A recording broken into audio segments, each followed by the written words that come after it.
Okay, अब वापस से मुझे होस्ट बना दीजिए सर आप। Thank you.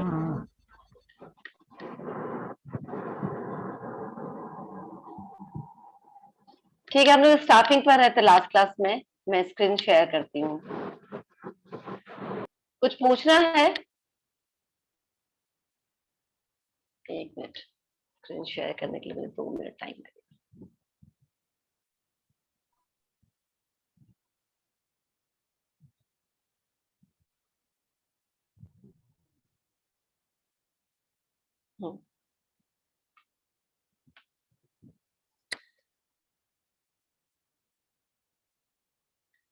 ठीक है, मेरे ख्याल से जो शॉर्ट में था ये सब हम लोग देख लिए थे। अब रिक्रूटमेंट थोड़ा डिटेल में देखेंगे। तो इससे पहले कुछ पूछना है किसी को? नहीं। रिक्रूटमेंट जो होता है उसके लिए 2 सोर्सेज आइडेंटिफाइड है। आप 2 सोर्सेज से रिक्रूटमेंट कर सकते हो। कौन कौन से? वो internal sources and external sources.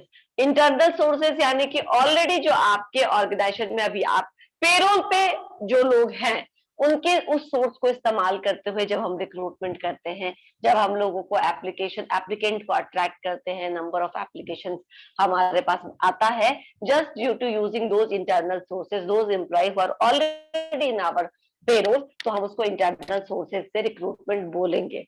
ठीक है? Yes ma'am. ये इंटरनल रिक्रूटमेंट जो है इसका एक सोर्स इंटरनल एम्प्लॉयज है, दूसरा ट्रांसफर एंड प्रमोशंस के थ्रू ये हो सकता है, यानी कि किसी एग्जिस्टिंग एम्प्लॉय को आप हायर लेवल के लिए रिक्रूट कर दिए, या फिर जो एग्जिस्टिंग एम्प्लॉय है, कभी कभी ऑर्गेनाइजेशन में वैकेंसीज आते रहती है। पता नहीं मैंने आपको ये बात बताई थी कि नहीं बताई थी जिस समय मैं पढ़ा रही थी उस समय। तो इंटरनल वैकेंसीज निकलते रहता है और उस समय आपके पास एक मौका होता है कि आपको सपोज तो जिस समय तुमने ज्वाइन किया था उस समय जो वैकेंसी थी उस पोस्ट के लिए आपने हामी भर ली और आपने ज्वाइन कर दिया, लेकिन आपका इंटरेस्ट एचआर में है या आपका इंटरेस्ट फाइनेंस में है, लेकिन अभी आप किस में काम करो? मार्केटिंग में काम करो, तो आप स्विच करना चाहते हो। तो जब कभी आपके ऑर्गेनाइजेशन में ऐसी वैकेंसी आएगी तो कभी कभी उसको इंटरनली भी फुलफिल करने की कोशिश की जाती है, तो वो इंटरनल पोर्टल पर उस वैकेंसी को पोस्ट किया जाता है।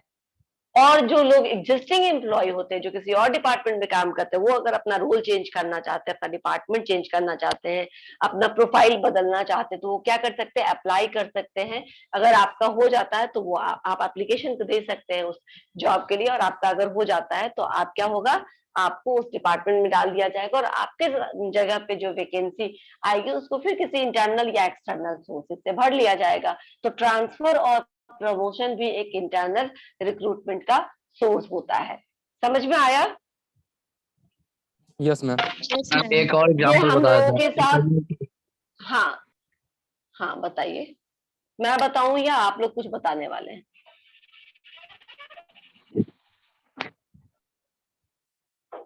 आप बताइए। अच्छा, बताते हैं। एक्चुअली जब मैं अब एक लाइव एग्जांपल अब आपको बताती हूँ कि जब मैं जिस ऑर्गेनाइजेशन में काम करती हूँ उस समय जो मेरे बाद जो हमारे डिपार्टमेंट में ज्वाइन किया, वो पहले किसी आईटी सेक्टर में किसी कॉल सेंटर में था। तो कॉल सेंटर में जैसे एज एन एग्जीक्यूटिव काम करते हैं ना, कॉल सेंटर में एग्जीक्यूटिव के रूप में, वो वैसे ही काम कर रहा था वहां पे। उनके ऑर्गेनाइजेशन में एचआर में वैकेंसी ऐसी, ही जस्ट ए ग्रेजुएट, कोई बीबीए एमबीए डिग्री नहीं था उसके पास, और वो काम कर रहा था अपने कॉल सेंटर में। तो जब उनके ऑर्गेनाइजेशन में एचआर डिपार्टमेंट में वैकेंसी आई तो उन्होंने इंटरनल एक्सटर्नल सोर्सेज को यूज करते करते, यानी एक्सटर्नली तो उन्होंने अप्लाई जो भी रिक्रूटमेंट का था वो तो किया ही, डिफरेंट जो सोर्सेज से इंटरनल पोर्टल पे भी रिक्वायरमेंट को पोस्ट किया उनके कंपनी ने। तो जिसको चेंज करना था, अब इसको लगा कि मुझे, he is a very simple and very क्या कह सकते हैं, बहुत सीधा साधा व्यक्ति था। और ये जो वो उसके हिसाब से, मैंने तो कभी काम नहीं किया और मुझे इस का ज्यादा आइडिया भी नहीं है कि कैसे काम होता है यहाँ पर, लेकिन उसके हिसाब से जो कस्टमर एग्जीक्यूटिव का काम होता है ना, वो काफी झूठ बोलने वाला काम होता है, और काफी कुछ होता है उन लोगों का, उनका परफॉर्मेंस अप्रेजल का कुछ जो तरीका होता होगा उसमें काफी कुछ झोल करना पड़ता था। तो उसका हार्ट उसमें नहीं अलाउ करता था वो, इसीलिए वो हमेशा परफॉर्मेंस के लेवल पे बहुत अच्छा काम करते हुए भी नीचे रह जाता था, क्योंकि वो झोल माल नहीं कर पा रहा था, उसको वो नहीं सूट करता था।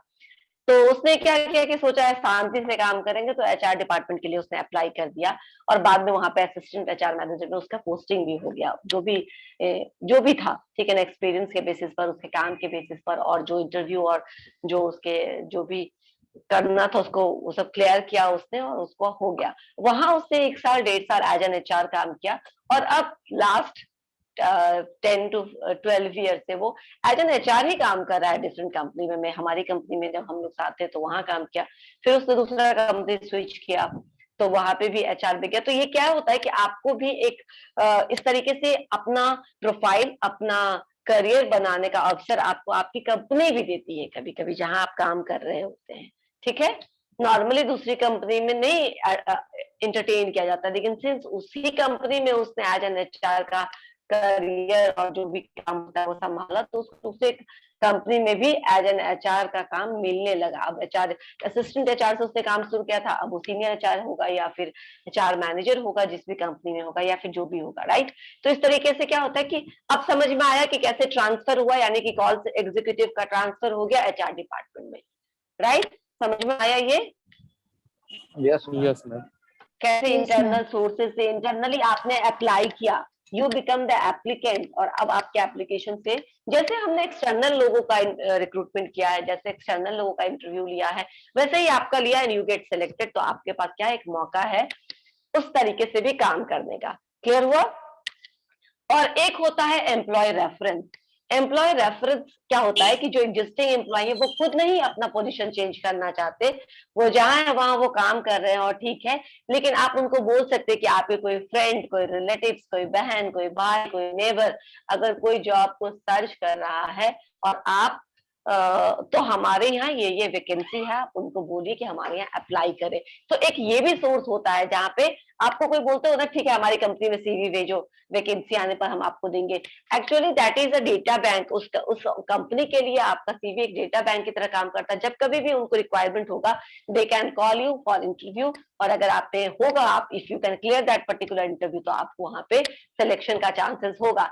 अच्छा, हमारे बैंक में, एचडीएफसी बैंक में एम्प्लॉय रेफरेंस बहुत इंपॉर्टेंट होता था, क्योंकि क्या है ना, बैंकिंग में थोड़ा एट्रिशन रेट भी थोड़ा हाई होता है, लोग बहुत जल्दी जल्दी ज्वाइन करते हैं और छोड़ते हैं। तो उस वजह से उनको लोग तो चाहिए होते हैं। अब कितना वो कैंपस में जाएंगे, कंसल्टेंसीज के थ्रू लेंगे, कंसल्टेंसीज के थ्रू लेना कॉस्टली पड़ता, मैंने पहले भी बताया था। तो वो लोग एम्प्लॉय रेफरेंस को बहुत इंकरेज करते थे। तो वहां पे एक सर थे जो जिनको हर बार अवार्ड मिलता था मैक्सिमम एम्प्लॉय रेफरेंस के लिए, पता है, उसको हर बार अवार्ड मिलता था क्योंकि वो मैक्सिमम लोगों को रेफर करता था। और वो सिर्फ रेफर करने से नहीं होगा, आपके द्वारा रेफर किए गए लोगों का सिलेक्शन भी होना चाहिए, यानी आप काबिल लोगों को रेफर कर रहे हैं, ठीक है ना, जिसका सिलेक्शन हो रहा है। तो हर बार उनको ये अवार्ड मिलता था for maximum employee reference award goes to Anirudh something, जो भी उनका नाम था, अभी मैं भूल रही हूँ उनका टाइटल क्या था। तो ये क्या होता है, इसको भी प्रेफर करते हैं कि आपके अच्छा, इसमें अच्छी बात ये है कि आपके जान पहचान से जो लोग आएंगे तो आपको पता है कि एक्चुअली किस तरीके का काम यहाँ करना है, कौन से लोग हैं आपके जान पहचान में जो इस तरीके के काम में, इस रोल में सूट करेंगे, इस रोल को फुलफिल करने के लिए कैपेबल होंगे, आप उन्हीं को रेफर करिएगा, राइट। तो ये एम्प्लॉय Yes, ma'am. रेफरेंस का तरीका होता है। ये तीनों ही तरीका इंटरनल सोर्स ऑफ रेफरेंस कहा जाता है, ठीक है, इंटरनल सोर्स ऑफ रिक्रूटमेंट कहा जाता है। इंटरनल सोर्सेज में दोनों ही आ गया, ट्रांसफर प्रमोशन आ गया, एम्प्लॉय रेफरेंस आ गया, और अपने एग्जिस्टिंग एम्प्लॉय द्वारा जो अगर आप अपनी वैकेंसी को कहीं भी भर रहे हैं, उनको लैटरल या उनको हॉरिजॉन्टल या वर्टिकल प्रमोशन दे करके, तो ये सारा इंटरनल सोर्सेज में आ जाएगा। अब इसके कुछ एडवांटेज और कुछ डिसएडवांटेजेस भी हैं। मैंने आपको एम्प्लॉय रेफरेंस का एक एडवांटेज बताया कि आपको ऑलरेडी पता है कि किस तरीके का हमारे कंपनी में क्या क्या काम होता है, किस तरीके का रिक्वायरमेंट है। अगर आप वो कर सकते तो आप खुद के लिए अपने लिए अप्लाई करते हैं, अगर आप नहीं कर सकते तो आपको पता होता है कि कौन आपके जान पहचान में है जो इस प्रोफाइल के लिए सूट करेगा और आप उसको रेफर करते हैं। तो ये अच्छी बात है, ठीक है ना। एम्प्लॉय रेफरेंस में आपका क्या होता है, कॉस्ट नहीं इन्वॉल्व होता है, आपको बिना कोई खास कॉस्ट या समय बिताए हुए आपको अच्छे लोग, काबिल लोग मिल सकते हैं आपके ऑर्गेनाइजेशन में। लेकिन इसका नेगेटिव पार्ट भी है, वो मैं आपको बता देती हूँ। एम्प्लॉय रेफरेंस का, बाकी सारे इंटरनल सोर्स का तो हम पढ़ेंगे, लेकिन स्पेशली ये तो जानते थे शॉर्ट फॉर्म में फर्स्ट कैसे लिखा है? एक मिनट, तो मैं भी कहाँ पे थी? हाँ, एम्प्लॉय रेफरेंस का मैं आपको बता रही थी कि क्या ये नहीं, एम्प्लॉय रेफरेंस जस्ट अभी confined to employee reference only.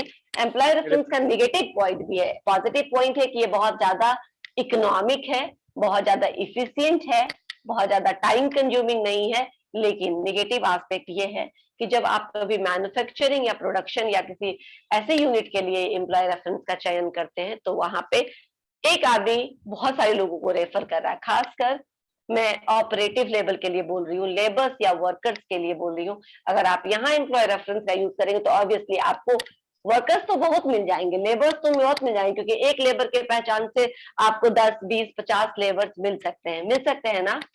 लेकिन उनका यूनियन मैम, बहुत लेकिन मैम वहाँ यूनिटी है। हाँ, उनका यूनियन बहुत स्ट्रांग हो जाता है, और ये यूनियनिज्म कभी कभी ऑर्गेनाइजेशंस के लिए घातक हो सकता है, क्योंकि अगर छुट्टी पे जाएंगे तो सबके सब चले जाएंगे, स्ट्राइक पे जाएंगे तो सबके सब चले जाएंगे, आपका पूरा काम ठप पड़ जाएगा, राइट। या फिर वो काफी स्ट्रांग हो जाएंगे तो आपसे जो भी चाहेंगे वो आपसे मनवा सकते हैं मैनेजमेंट को। कल से जो भी उनकी डिमांड रहेगी, चूंकि उनके पास स्ट्रेंथ है तो वो आपको मनवा सकते हैं। इसीलिए नॉर्मली यूनियनिज्म को तो सपोर्ट करने के लिए कहा गया है, लेकिन कोई भी एम्प्लॉयर सही में नहीं चाहता है कि यूनियनिज्म को हमारी कंपनी में लोग एकजुट होकर के काम करें, क्योंकि फिर उनका जो पलड़ा है वो नीचे आ जाता है, ठीक है ना। बार्गेनिंग कैपेसिटी ज्यादा किसके हाथ में चली जाती है? तो एम्प्लॉयज के हाथ में चली जाती है। तो मैंने आपको इसीलिए प्रोज एंड कॉन्स दोनों बताया, ठीक है। अब हम आते हैं एम्प्लॉयर, अब हम आते हैं यस मैम, जैसा मैम आप बताएं मैम, रिक्रूटमेंट में मैम होता है कि जिस ऑर्गेनाइजेशन में जो मैम इसमें होता है कि रिक्रूट किया जाता है मैम, तो मैम रिक्रूटमेंट मैम एम्प्लॉय का किया जाता है मैम उसी ऑर्गेनाइजेशन के लिए मैम, या फिर वो दूसरे ऑर्गेनाइजेशन में मैम वो जा सकता है? नहीं, उसी अपने ही हम अपने ऑर्गेनाइजेशन के लिए रिक्रूटमेंट करेंगे ना, हम दूसरे ऑर्गेनाइजेशन के लिए क्यों करेंगे? इंटरनल की बात करेंगे तो इंटरनल मतलब क्या कि जैसे मैंने अभी आपको बताई अपने कलीग की बात, तो वो जिस कंपनी में काम कर रहा था as a call customer care executive, उसी कंपनी में वो क्या हो गया? रिक्रूट हो गया, प्रमोशन हो गया, उसी कंपनी में वो दूसरे डिपार्टमेंट में चला गया, इंटरनल ट्रांसफर हो गया उसका एक जगह से दूसरी जगह। और खासकर जब वो लोअर, अगर वो एक तो लैटरल ट्रांसफर तो हुआ ही एक डिपार्टमेंट से दूसरे डिपार्टमेंट में, साथ ही अगर वो ग्रोथ भी, मतलब अगर उसका रैंक भी ऊपर बढ़ा करके दिया गया है तो उसका वर्टिकल प्रमोशन भी हुआ। लेकिन जब हम इंटरनल की बात कर रहे हैं तो हम अपने ही ऑर्गेनाइजेशन में लेंगे उसको, ठीक है ना। बाहरी एम्प्लॉय भी में आपके ऋतिक, तुम किसी कंपनी में एबीसी कंपनी में काम करते हो, तुम्हारे रेफरेंस से मान लो कोई कंपनी ज्वाइन करेगा तो वो तो बाहर ही होगा, है ना। वो आदमी क्या होगा? यस मैम, बाहरी हो, यस मैम, उस ऑर्गेनाइजेशन का दे, लेकिन वो आया किसके रेफरेंस से? आपके रेफरेंस। तो सोर्स ऑफ रेफरेंस कौन है? तुम हो, और तुम ऑलरेडी उस ऑर्गेनाइजेशन में पेरोल पर एज एन एम्प्लॉय काम कर रहे हो, तो इंटरनल सोर्स ऑफ रिक्रूटमेंट वो भी हो जाएगा। समझ में आया? इंटरनल यस होगा। मैम। मैम जैसे कि मैम वो एचआर में है मैम, उसको इंटरेस्ट है मैम फाइनेंस में, तो वो मैम फिर से मैम वो रिक्रूटमेंट का मैम जा सकता है, बिल्कुल, तो मैम बिल्कुल अगर जा वो सकता है। उसी तो मैम उसी ऑर्गेनाइजेशन में मैम वो वर्क कर रहा है या जॉब कर रहा है मैम, तो उसको मैम इंटरव्यू का क्या जरूरत है मैम? वो तो मैम पहले से ही वो हाँ, उस क्या organization में जरूरत मैम है मैं रनिंग है मैम। बताती हूँ। हाँ, जरूरत लेकिन है, क्योंकि अभी आपका जॉब रोल चेंज होने वाला है, आपकी रिस्पॉन्सिबिलिटी चेंज होने वाली है, आपकी ड्यूटीज चेंज होने वाली है। तो हम आपको जानते हैं एज एन एचआर ना, अभी तक आप एचआर डिपार्टमेंट में काम कर रहे थे, हमको पता था कि एचआर डिपार्टमेंट के लिए तो आप सुटेबल हो, आप सही से काम कर लेते हो कि, लेकिन क्या तुम उतने ही सुटेबल, उतने ही परफेक्ट तुम्हारा मैच फाइनेंस डिपार्टमेंट के लिए भी होगा? क्योंकि हम तुमको बस यहाँ से वहां ट्रांसफर करना हमारी रिस्पॉन्सिबिलिटी नहीं है ना। मेरा तो काम है कि तुम यहाँ से वहां जाओ तो वहां और इफेक्टिवली काम करो, वहां और अच्छे से कंट्रीब्यूट करो हमारी कंपनी के लिए। तो हम आपका इंटरव्यू लेंगे, क्या टेक्निकल इंटरव्यू लेंगे हम आपका, समझे। वहां पे बहुत सारा राउंड नहीं, वहां पे मेडिकल, वहां पे जॉब एनालिसिस, हाँ वहां पे मैं बताती हूँ अनीशा, वहां पे रेफरेंस चेक, ठीक है ना, वहां पे मेडिकल, आपका ये सब हट जाएगा वहां पे। लेकिन आपका टेक्निकल टेस्ट तो होगा ना कि आपको फाइनेंस का कुछ ज्ञान है कि नहीं है, ठीक है ना। आप फाइनेंस डिपार्टमेंट जाके कुछ काम कंट्रीब्यूट कर पाएंगे या नहीं कर पाएंगे। समझ में आया? इसीलिए आपका इंटरव्यू होगा। Yes ma'am. समझ में आया? हाँ बिल्कुल, आपका इंटरव्यू बहुत जगह बहुत चीजें आपके बारे में उनको ऑलरेडी मालूम है, तो वो सब चीज नहीं करना पड़ेगा, रेफरेंस चेकिंग नहीं करना पड़ेगा, मेडिकल नहीं करना पड़ेगा, लेकिन ये इंटरव्यू तो टेक्निकल करना ही पड़ेगा ना, ताकि वो समझ सके कि आपको ये पता है कि नहीं पता है।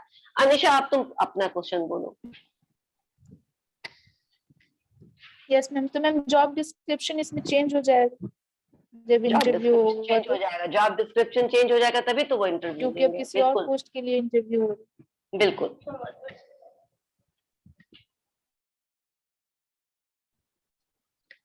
ठीक है, नेक्स्ट अब हम लोग चलते हैं वापस से अपने नोट्स पे।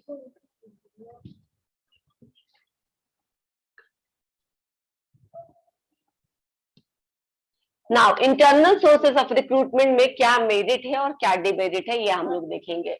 ठीक है, तो सबसे पहला पॉइंट क्या है, रिक्रूटमेंट फ्रॉम विद इन। हाँ ठीक है, तो अगर हम इंटरनल सोर्स से रिक्रूटमेंट लेते हैं, जैसे कि मैंने आपको बताया कि जैसे मेरे साथ जो कलीग थे उनका अपने ऑर्गेनाइजेशन में इंटरनल रिक्रूटमेंट हुआ फॉर ए गुड पोजीशन, ठीक है ना। तो क्या होगा, उस ऑर्गेनाइजेशन के प्रति जो उसका जो मोटिवेशन है वो बढ़ेगा ना, वो इंकरेजमेंट होगा ना कि मुझे यहाँ ग्रोथ का अवसर मिला, मुझे यहाँ अपने इंटरेस्ट को परस्यू करने का मौका दिया गया।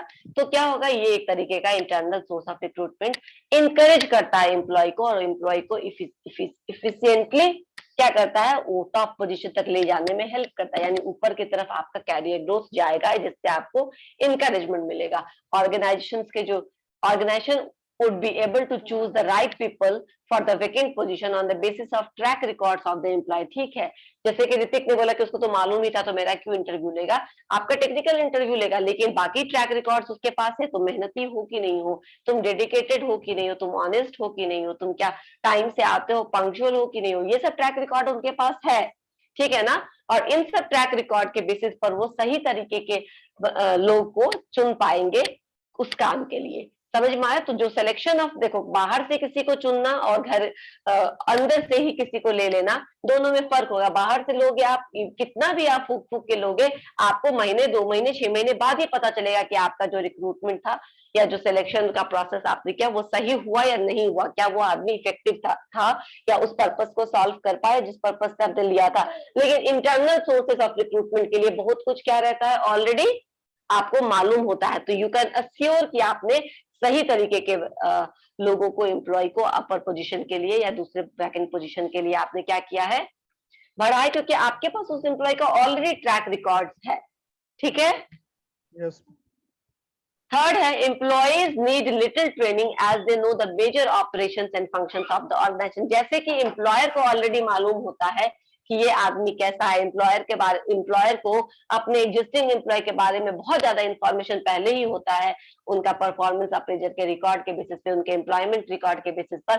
वैसे ही एम्प्लॉयज को भी क्या होता है, बहुत कुछ ऑलरेडी पता होता है कि हमारे ऑर्गेनाइजेशन में क्या प्रिंसिपल्स है, क्या रूल्स एंड रेगुलेशन है, क्या गाइडलाइंस है, किस तरीके से काम करना पड़ता है। तो उनको जो बहुत कम ट्रेनिंग देनी पड़ती है, उनको सिर्फ वर्क रिलेटेड ट्रेनिंग आपको देना पड़ेगा, उनको कोई सेंसिटिविटी या उनको कोई दूसरी तरीके की ट्रेनिंग, जैसे जिसको ओरिएंटेशन बोलते हैं ना, जान पहचान कराना, ठीक है ना, इंट्रोडक्शन कराना ऑर्गेनाइजेशन में अपने सीनियर से, अपने जूनियर से, वो सब करवाने की जरूरत नहीं पड़ेगी।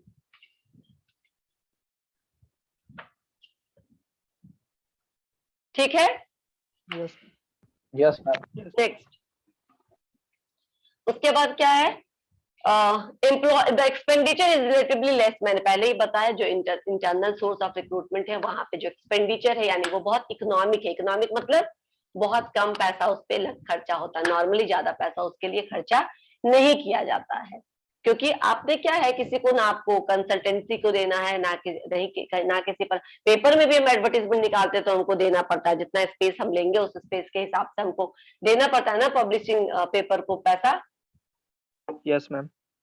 तो ये सब पैसा आपका जो एक्सपेंडिचर है वो यहाँ पे नहीं लगता है। एम्प्लॉय को कुछ देने की जरूरत नहीं है एम्प्लॉय रेफरेंस के लिए या इंटरनल रिक्रूटमेंट के लिए। हाँ, company as a gratitude gesture उसको रिवॉर्ड जरूर देती है, जैसे कि मैंने अपने HDFC बैंक की आपको बात बताई कि वहां पर ये एक रिवॉर्ड था एक तरीके का, कि जो जितना ज्यादा एम्प्लॉय रेफरेंस करेगा उसको लास्ट में रिवॉर्ड मिलता था।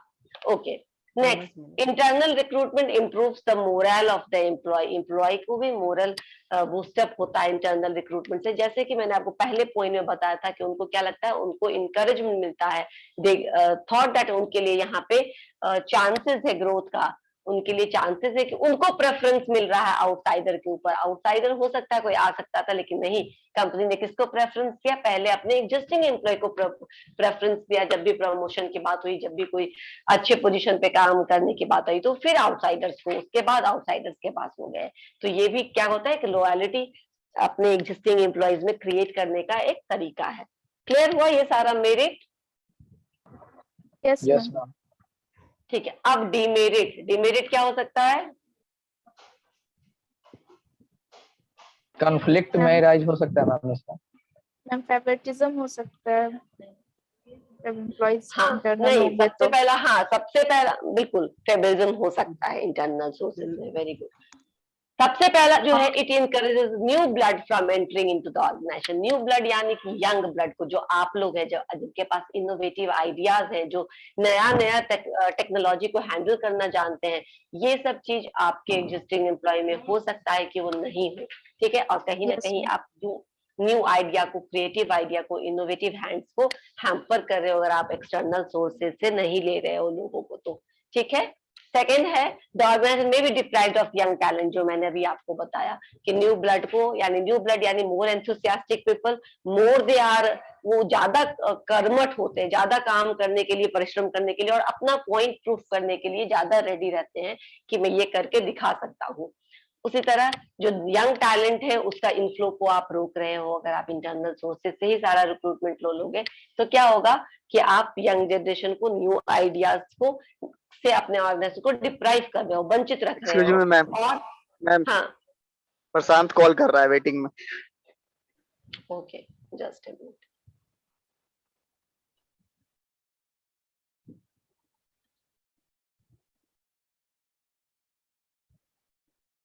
ओके, दूसरा क्या है, internal source of recruitment promote sycophancy and favouritism. जो अभी अनीशा ने बोला कि फेवरिज्म हो सकता है एग्जिस्टिंग एम्प्लॉय के साथ, अगर वो आपके गुड बुक में है तो आप उसको बिना कोई खास मेरिट रहे हुए भी क्या कर सकते हो, प्रमोशन दे सकते हो, ऊपर बढ़ा सकते हो, ग्रोथ दे सकते हो। और अगर वो आपके गुड बुक में नहीं है तो आप उसको, वो कितना भी अच्छा परफॉर्मर है तो आप उसको नेग्लेक्ट कर सकते हो। तो worker may be recruited not because of they are very suitable for that particular job, just because they are in the good book of their boss, right? वो अपने बॉस के गुड बुक Yes, में है, ma'am. अपने boss के लिए अच्छे हैं, अच्छा अपना इमेज बना के रखा है, इसलिए आपको प्रमोशन मिल गया, ना कि आप उसको डिजर्व करते थे। तो ये भी हो सकता है, बहुत ज्यादा चांसेस होता है इसका भी। And the last point is the skill of existing employee may become obsolete, यानी कुछ समय के बाद जो एग्जिस्टिंग एम्प्लॉयज होते हैं, जो सीनियर एम्प्लॉयज होते हैं, उनका नए जो अपकमिंग टेक्नोलॉजी होता है, जो न्यू टेक्नोलॉजी होता है, उस पर उनका उतना नॉलेज नहीं होता है। या तो आपको उनको ट्रेनिंग देने के लिए अलग से व्यवस्था करना पड़ेगा, या फिर वो ऑब्सोलीट हो जाएंगे। और ऐसे में क्या होता है, अगर दोनों का कॉम्बिनेशन रहेगा, यानी कि आपके सीनियर एम्प्लॉय, आपके एक्सपीरियंस्ड एम्प्लॉय, और नए नए बच्चे जो अभी आप बाहर से लेकर आए हो, कैंपस से लेकर आए हो, और बाहर नए दूसरी कंपनी के एक्सपीरियंस लोगों को लेकर आए हो, इन सब का अगर कॉम्बिनेशन रहता है तो क्या होता है कि जिसमें जो कमी होती है उसको दूसरा क्या करता है, फुलफिल कर देता है। कमी किस तरीके से मैं बताती हूँ, कोई टेक्नोलॉजिकली एडवांस्ड है तो कोई एक्सपीरियंस में एडवांस्ड है, तो जो न्यू जनरेशन है उसको एग्जिस्टिंग एम्प्लॉयज क्या कर सकते हैं, एक्सपीरियंस शेयर कर सकते हैं, उसको बता सकते हैं कि इस तरीके का होगा तो तुम्हें क्या करना चाहिए, कस्टमर से कैसे बात करना चाहिए, अपना अनुभव शेयर करके उसको स्ट्रेंथन कर सकते हैं। और जो अनुभवी एम्प्लॉय है, जो टेक्नोलॉजिकली जो ज्यादा इंप्रूव नहीं है, उसको नया बच्चा जो है, जो न्यू रिक्रूट है, वो क्या कर सकता है, टेक्नोलॉजी का ट्रेनिंग दे सकता है, इसको ऐसे चलाइए, ये ईमेल ऐसे सेंड करिए, ये एक्सेल ऐसे मेंटेन किया जाता है। तो इससे क्या होगा कि आपका एक बैलेंस्ड वर्कफोर्स रहेगा आपके ऑर्गेनाइजेशन में। ठीक है मैम, ये ऑब्सोलीट का जो यस पॉइंट मैम। है, बोलिए। मैम ऑब्सोलीट ऑर्गेनाइजेशन में ट्रेनिंग तो इसीलिए दिया जाता है ताकि एम्प्लॉयज ऑब्सोलीट ना हो। हाँ, ठीक है, लेकिन उस ट्रेनिंग के लिए आपको अलग से टाइम स्लॉट, अलग से प्लेस, अलग से ट्रेनर, सबकी व्यवस्था करनी पड़ती है। अगर आपके पास, और कितना आप दोगे ट्रेनिंग, ट्रेनिंग से कितनी प्रॉब्लम आप सॉल्व कर दोगे, कितना। मुझे याद है कि बैंक में जब कंप्यूटराइजेशन हुआ था, अभी 7-8 साल पहले की बात कर रही हूँ मैं, जब मेरे फादर लोगों को लैपटॉप मिला था तो वो लोग यूज भी नहीं करते थे, लेके जाते थे, लेके आते थे, रखते थे, बोलते थे हमको नहीं आता है मेल करना। ठीक है, अब इनको ट्रेनिंग Yes, दे रहे ma'am. हैं बैंक, लेकिन जब तक वो ट्रेनिंग करेंगे, सीखेंगे, जब तक उनमें एफिशिएंसी आएगी, तब तक उनका रिटायरमेंट का एज हो जाएगा कि नहीं हो जाएगा। Yes, ma'am. यस और मैम हो अगर जाएगा। अगर आप होली डिपेंडेंट रहेंगे उन्हीं लोगों पे, तो क्या होगा, तो आपको दिक्कत होगी। इसीलिए अगर कॉम्बिनेशन है, यानी कि कुछ लोग 50s के हैं, कुछ लोग 40s में है, कुछ लोग 30s में है, कुछ लोग अभी बस नए नए आए हैं, फ्रेशर से बिल्कुल ग्रेजुएट करके आए हैं, उनके पास बहुत सारा आइडिया है, उनका जो स्पीड है वो ऑलरेडी बहुत फास्ट है। इस कंप्यूटर का ही एग्जांपल ले ले तो इस मामले में, या फिर कोई जो न्यू टेक्नोलॉजी है जिसको यूज करना है काम में। हम लोग ज्यादा टेक्नोलॉजी के बारे में नहीं जानते हैं, because we are not from the technical field, लेकिन जो टेक्नोलॉजी के बारे में ज्यादा जानते हैं उनसे बात करना। जब इवन मैं ही जो बात कर रही हूँ, जिसका लीक की जो लोग कॉल सेंटर से आए, तो उनका एक्सेल एकदम एक्सेलेंट था। हम मुझे जितना मैं बहुत उतना स्टेज नहीं थी, क्योंकि मैंने कभी एक्सेल पे इतना ज्यादा काम नहीं किया था। तो जो भी मैंने सीखा, यू लुकअप, वी लुकअप लगाना और सर्च मारना, वो सब उन्हीं लोगों से सीखा। कैसे एक नाम के एक जगह आप कर दीजिए नाम, और फिर आपके कितने नंबर्स है, सिमिलर नंबर्स कितने हैं, उसको एक बार में कलर कर देना, फाइंड आउट कर लेना। तो ये सारा वो लोग तुरंत कर लेते, क्योंकि वो लोग डेटा पे ही पूरा काम किए थे। कॉल सेंटर में डेटा पे ही पूरा काम होता है, जितने भी कस्टमर उसका डेटा है, खट से खट डालो और उसको फाइंड आउट कर लो। ठीक है, देखते हो वो तुमसे पूछता है नाम, टेलीफोन नंबर, या कोई एक चीज Yes, जो की ma'am. होता है यस तुम्हारे बारे में, और सीधा तुम्हारे बारे में सब कुछ बता रिकॉर्ड आ जाते हैं। सकता है। तो ऐसे वो लोग एक्सपर्ट होते थे। तो ये क्या है कि टेक्नोलॉजिकली एडवांस थे, हम किसी और चीज में बेहतर थे। तो ये क्या होता है कि जब दो दो तरह के लोग रहेंगे, तो क्या होता है, बैलेंस रहता है। ऑब्सोलीट है, आप उनको ट्रेनिंग दे रहे हैं, लेकिन जब तक वो एफिशिएंट होंगे, तब तक बहुत सारा काम आपका क्या हो जाएगा, पीछे चला जाएगा, लैगिंग करेगा। ठीक है, Yes, ma'am. Yes ma'am. Okay. Attendance बना ले, एक्सटर्नल यस सोर्सेज मैम। बाद में फिर शुरू यस करेंगे। Ma'am attending. Yes, ma'am. 1 2 3 4 Present, roll number ma'am. 2 ma'am बना दीजिएगा ma'am. 5 Present, Monica ma'am. is there or not? 7 No, ma'am. Says absent. 7 8 9 Present, ma'am. 10 present ma'am. 11 present ma'am 11 Excuse me, 12 ma'am. Present, ma'am. Ma'am roll number 2 को कर दीजिएगा 12 ma'am. present, ma'am. अरे हो गया। तब ठीक है। अरे यार नेटवर्क बार बार कट रहा है। हाँ बोलिए। मैम 1 प्रेजेंट है। अरे निखिल, कहाँ थे तुम? मैम तबीयत ठीक नहीं है। मैम को याद दिलवा रहा। अपना ध्यान रखो और थोड़ा पढ़ाई पे भी ध्यान दो, लेकिन अपना ध्यान रखो पहले। Health comes first. 13 14 15 Ma'am, roll number. Ma'am, roll number Ma'am, 7. 14, sorry, 14, ma'am. ठीक है। 15 Ma'am, 14. हो चुका। 14 15 Yeah, okay. 16 yes ma'am 16। 16 yes ma'am 16। ठीक है।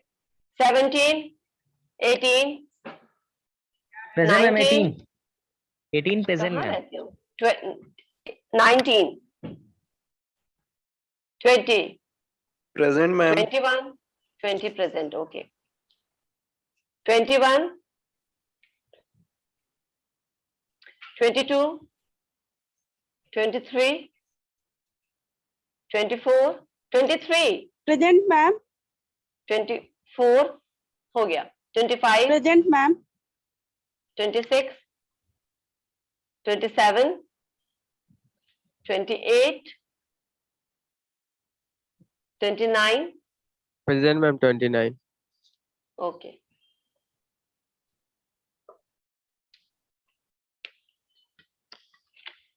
Thirty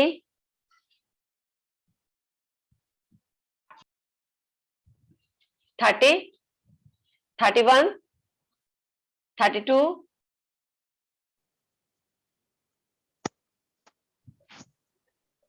33, 34, 35, 34. 35, 36, Present, ma'am. 37, 38, Present, ma'am. 39. Yes, ma'am. 39. 39, ma'am. Okay. 40,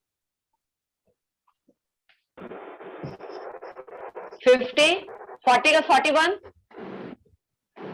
42, Yes, ma'am. 42. 43, 42, Present, ma'am. 43, Present, ma'am. 44, ठीक है 44, 44, 45, 45, 46, 47, Present, ma'am. 47, 46, ma'am. हो गया निधि, 47, 48, 49, 50, 51, 52, 51 present ma'am, 51 present ma'am. 52 present ma'am.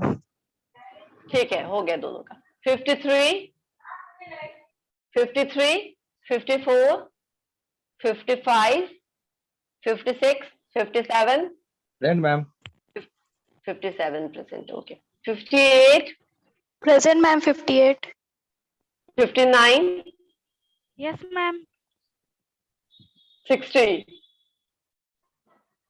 61, 62, 63, 63 present ma'am. 64, ma'am 63 ma'am. 65, got it. 65, Present, ma'am. 65, okay. 66, 67, 67 present, ma'am. 68, 68, 69, Present, ma'am. 70, Yes, ma'am. Present, ma'am. हो गया 70, 71, ma'am. हो गया 71, 72, 73, 74, Ma'am, 75, 71, ma'am. 71, ma'am. ठीक है 75, 76, 77, Yes, ma'am. 76. 78, 79, Present, ma'am. Ridhima? 79. 80, Yes, ma'am. 80, 81, Yes ma'am 81. 82, Present, ma'am. 83, 83, Yes ma'am 83. Yes ma'am 83. 84, Present, ma'am. 85, okay. Present, ma'am, 85, Umang, Present ma'am। 86, ma'am present। 86, ma'am 83 87, बन गया ma'am. Ma'am, 80 Sachin है ma'am. Discussion हो गया है। पता है मालूम Ma'am, 8 बन गया, ma'am. 8. ठीक है, let me ma'am. check, Ma'am 25. मुझे एक बार चेक कर लें। हाँ अभी बना दिया। मैम मैम 83 बन 25 गया। कनेक्ट हो गया था। मैम 81 बन समझ में आ गया। हाँ बना है 25 बना हुआ है 81 नाम बताओ। Ma'am, 82. ऋतिक कुमार मैम। बना हुआ है दोनों Ma'am, बना हुआ है। 8 ठीक है 81 Ma'am, 8 बन गया 83 है। मैम। हो गया ठीक है सबका बन गया है। 83 क्या बन पूछ गया रहे थे मैम। आप? बन गया थैंक यू मैम। ठीक है ओके। अभी वापस से अब चलते हैं अटेंडेंस ले लिया है मैंने। अब हम लोग एक्सटर्नल इंटरनल सोर्सेज हो गया। एक्सटर्नल सोर्सेज क्या क्या है जहां से हम रिक्रूटमेंट कर सकते हैं। नॉर्मली रिक्रूटमेंट क्या होता है एक्सटर्नल सोर्सेज में बहुत सारा ऐसा तरीका है जहां से आप ला सकते हैं क्योंकि इंटरनली हमेशा अपने रिक्वायरमेंट को फुलफिल कर पाना पॉसिबल नहीं होता है। इंटरनली आपके पास हमेशा इतने ज्यादा आपके पास एग्जिस्टिंग एम्प्लॉयज का पूल इतना बड़ा नहीं होता है कि आप उसको एडिक्वेटली फुलफिल कर सके। इसीलिए हम एक्सटर्नल सोर्सेज पर जाते हैं जहां से हम अपने लिए ज्यादा से ज्यादा लोगों को अट्रैक्ट कर सके और उनको बुला सके, उनको इनवाइट कर सके वैकेंसी के लिए, उनका इंटरव्यू लेकर के फाइनली उनको सही जगह को, सही स्पेशलाइज्ड पीपल को उस काम के लिए हम नियुक्त कर पाए। तो इसीलिए हम एक्सटर्नल सोर्सेज में जाते हैं। अब यहाँ पे डिफरेंट सोर्सेज हैं जैसे पहला है एम्प्लॉयमेंट एक्सचेंज। एम्प्लॉयमेंट एक्सचेंज एक तरह का गवर्नमेंट फैसिलिटी है जहां पर पोटेंशियल